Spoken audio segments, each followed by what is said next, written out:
agreement as hatched by the European leaders is a bad deal. It's all about implementing more cutbacks and austerity. It's anti-growth, it's anti-jobs, and if implemented it can place a straitjacket on this country for many, many years to come.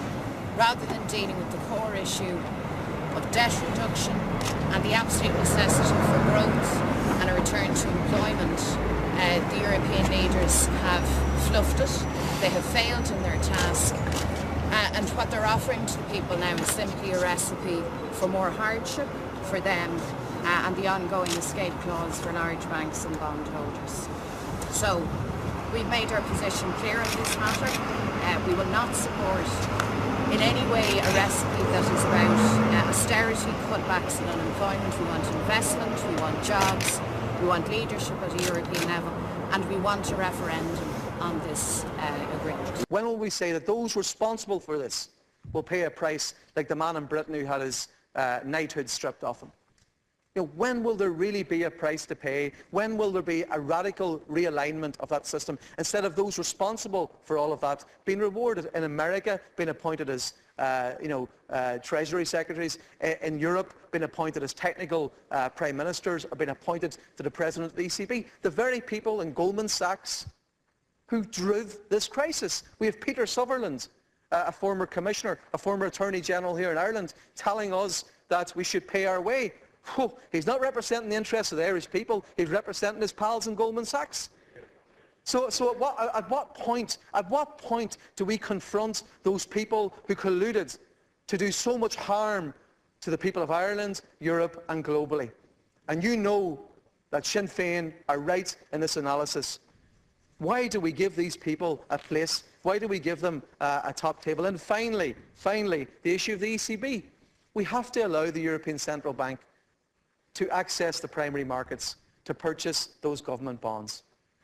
We have to be able to do that. Thank you, Deputy. There has to be a way, and I'll wrap up with this. Yeah. There has to be a way to deploy the European Investment Bank, the European Central Bank, and our collective wisdoms to address this crisis, to give our people hope. I don't want to see, and Sinn Féin does not want to see, the destruction of the potential for a social Europe. Ireland cannot achieve her potential on our own. We have to engage with the outside world, we have to do business with the outside world, we have to build alliances with the outside world, we have to stand together and challenge injustice, human rights abuses together.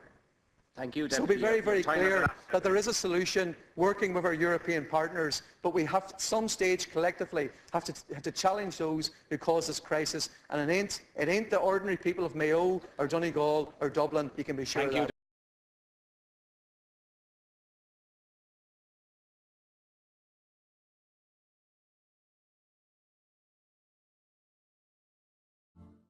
Which will help sell this to the citizens? I think the first thing is that there's collective political leadership within the city. Every party within Belfast City Council has signed up and fully support the implementation of this package.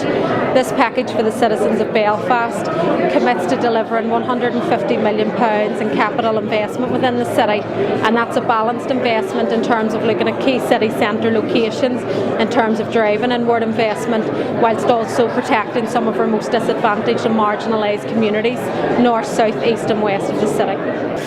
I want to pay tribute to Dáil for what was an excellent presentation this morning, and it's absolutely fantastic to see a young Belfast woman spearheading a very important committee within the Belfast City Council, and also the way in which the Council have come together, the very unified approach which obviously reflects everything that we're trying to do in terms of driving forward from an executive level. A huge effort has been made by everyone at a time of great economic distress, not to lie down under it, but to stand up and challenge the difficulties that we're facing in a way that shows that we are united and that we are innovative and that we are looking at how we can undermine the terrible economic circumstances that are bearing down upon us. So I really am delighted to be here as part of Belfast City Council's investment programme. And these are very exciting times for Belfast. Huge efforts are being made, that we are faced with a world economic crisis, but we're fighting back. We're not lying down under it, and we're working together. And the fact that we're working in partnership I think is absolutely the key to the future. Gura míle maith agam.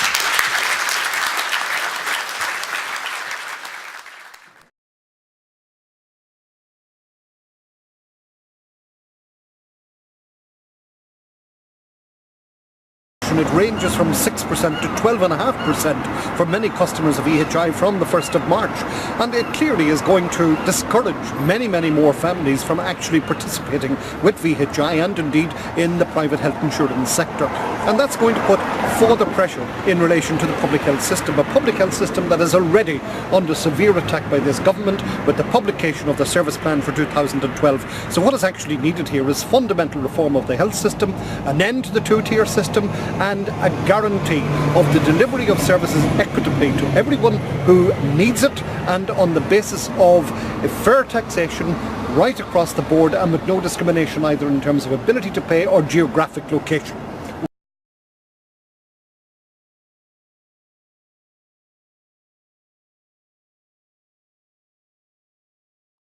Michael Kilreevy, Tamburn is saying this process, it involves water. It needs to happen. It's of great potential benefit to the local economy. What's the problem? I think certainly people would welcome any use of natural resources which would be safe and which wouldn't poison our water. The prospect of jobs, the prospect of finance coming into the country, of course it would be very welcome. But if the consequences is that it damages agriculture, it poisons water, it damages tourism, we could pay a very, very high price for this. And I think it's up to the company and the Environmental Protection Agency to demonstrate to people that the problems which are caused by this process in other countries where it has been banned, that those problems have been overcome. And I would certainly be very sceptical that those problems are there. What's presented is not the results of impartial research, and obviously it suits the company to talk up the prospects of jobs and income from this. But we have to be very, very wary of the fact that the company is in it to make profit out of it. Nevertheless, they are saying poison. How do you mean poison? We're using water. This fracking process involves pumping water a kilometre below the ground. Really, is the use of the word poison not just scaremongering? Well, there is evidence from some states in the United States of America that the chemicals that were used in conjunction with the water in this fracturing is damaging. In fact, some companies are providing bottled water to people whose water has been contaminated by this technology. The technology has been banned in France, and just last week it has been banned in Bulgaria, mainly because of concerns about poison to the water. As a minimum now, what do you want to see happen next? I want to see credible independent evidence that these resources can be taken out without damage to the environment, that it won't damage humans or animal life, that it won't damage tourism, it won't damage agriculture, because we could pay a very, very high price if we make a wrong decision on this one. And I certainly think that people are right to be concerned, and that those concerns have to be independently and completely addressed. Do you think there's any way, but were there evidence of some of those concerns actually being realised, but that could be overcome by a significant payment by the company into the exchequer? I don't think that you can ever pay for poisoning water. You certainly cannot, no. It's all right to talk about the billions that will come from extracting this resource, but as I say, if it damages agriculture, it's not just Leitrim, it's not just Cavan and Fermanagh, it's this nation who will suffer because of it.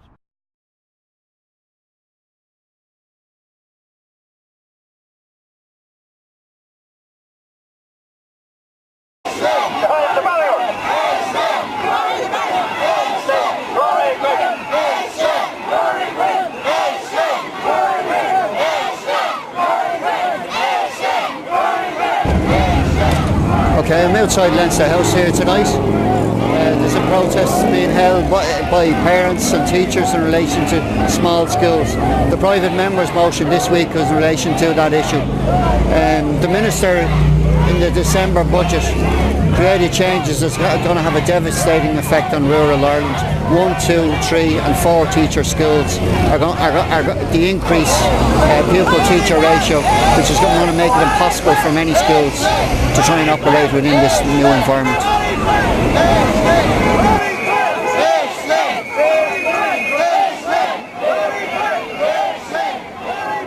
There's been a lot of focus about the teachers who will lose their positions in school as a result of the no teacher will lose their job. Sorry, let me finish. There's a lot of focus in relation to the teachers that will lose their position as a result of the changes that you have brought in.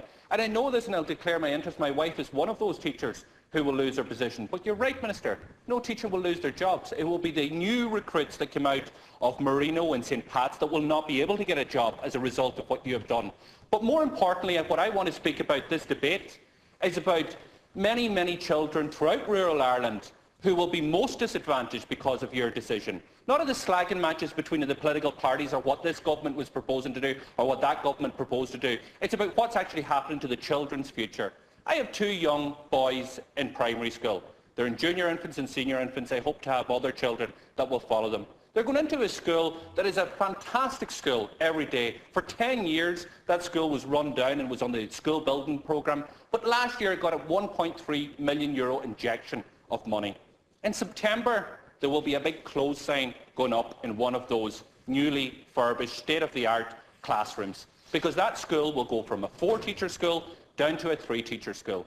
And there's many, many other schools like it. I can tell you about investment that have been done in terms of schools in the Donegal Gaeltacht, and I'm sure it's in other areas, which have seen investment, which have seen additional classrooms being built, but those only to see next September those classrooms being closed. So this is about the future of children, Minister. You say in your speech the only thing that is changing for small schools is that their average class sizes will no longer be as advantageous as they have been in the past. That's not true.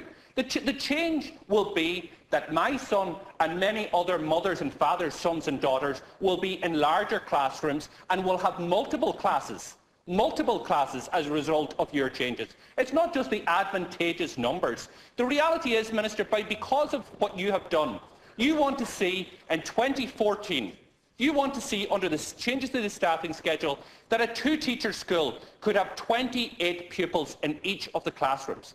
28 pupils. Now just imagine standing up every day, and if you can't, the figures for retention will be 56. So you're talking about a 28 class and a 27 class. So the teacher will stand up every day with 28 children, junior infants, senior infants, first class and second class, and try and teach a curriculum that is jam-packed and hope that those children will have the opportunities that other children have. It is simply wrong. In a 3-teacher school, you will expect 3 classes to be made up of 28, 28 and 29. And you will also force that, for example, as I mentioned, my own constituency again, the Donegal Gaeltacht, where 42 out of the primary schools in that area, 31 will be adversely affected by the changes that you have proposed. But it's not just the teachers that will lose their positions. It's not just the children will have 1 less teacher in their school. They will also lose that 0.2% of learning support that has been allocated. Minister, you say, and your party talks about, and government talks about, you have to do this because of budgetary constraints. I know more than most the difficulties that this country has. But to make these type of savings, this year, €1.5 million. Over a full year, €15 million. Minister, for God's sake, there are other ways to make that a savings.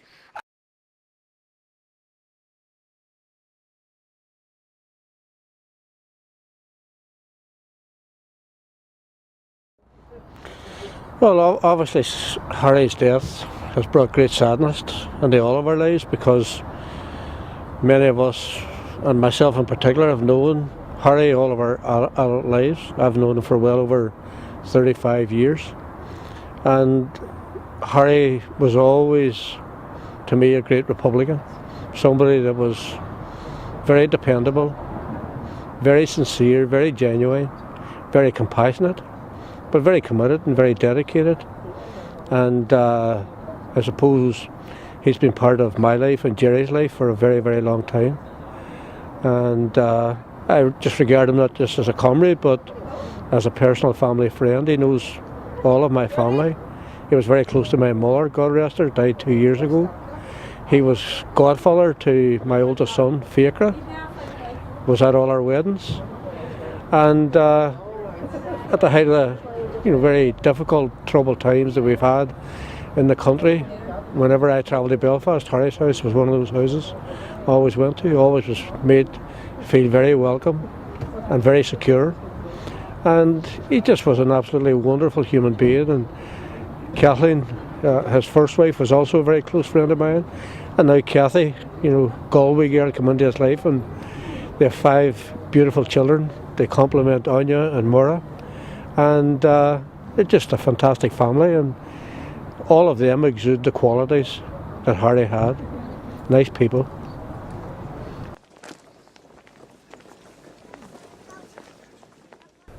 Well, Harry Thompson was a very, very good friend of mine.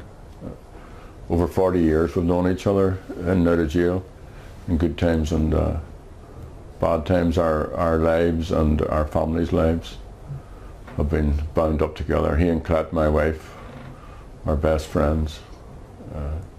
He was a patriot, a very decent human being, a gift for friendship, retained friendships right through the conflict with people from the Protestant and Unionist community, and all in all just a good and very, very decent human being, a sound Republican and a good Irishman. So Tommy, fui ar brónach mar tá sé ar slí an oireann anois, ach tá mé hán brodó go raibh cara mór domsa é.